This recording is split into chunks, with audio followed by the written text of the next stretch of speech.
তো অনেক মাস ধরে আমরা এই খবরটা পাইছিলাম যে এখানে একটা কিছু খারাপ চলতেছে। তো বাড়ির মালিক ওইটা বুঝতে পারছে না, কিন্তু এখন যা দেখা গেছে আজকে অনেকজন মেয়ে ছেলে নিয়ে এখানে একটা আড্ডা চলতে আছে।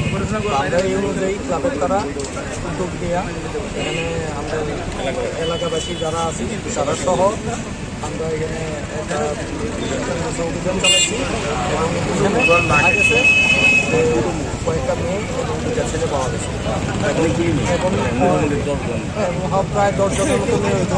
এবং তারা এই অবস্থায় পাওয়া গেছে, তারা মানে কয়েকজন হয়তো নেশাগ্রস্ত অবস্থায় আসলো, কিন্তু মেয়ে আমরা এরকমভাবে করতে পারছি না।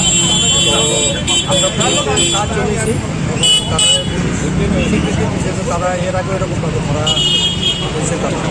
তো এই জায়গা থেকে ভীষণ খুশি ক্লাবের ব্যবহারে, যে ক্লাবের কার্যকর সত্য ক্লাব সদস্যদের সঙ্গে সঙ্গে আইসে এবং আমরা সহযোগিতা করছি। জায়গাটা কোন জায়গাটা? কৃষ্ণনগর বিজয় কুমার চৌধুরী। বাড়ি মালিকের নামটা কি ছিল এবং কতদিন ধরে তারা ভাড়া?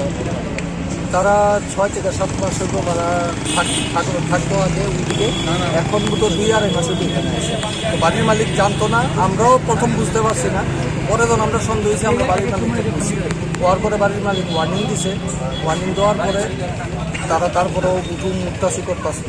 তো আজকে এই ঘটনাটা যখন হয়েছে তখন আমরা ক্লাবের তারপরে জানানো হয়েছে, ক্লাবের সবাই মিলেছিলাম, দায়িত্ব দিয়েছিলাম। সন্দেহজনক গতিবিধি কতদিন ধরে আপনাদের নজর আসছে? আমরা 15-20 দিন যাবত এটা লক্ষ্য করতেছি। 15-20 দিন যাবত এটা মানে বাইরে গেছে। প্রথম দিকে যখন আসছে তখন তো বুঝাই গেছে না, কিন্তু সন্দেহজনকটা 15-20 দিন যাবত বাইরে গেছে, মানে পূজার সময় থেকে এটা বেশি।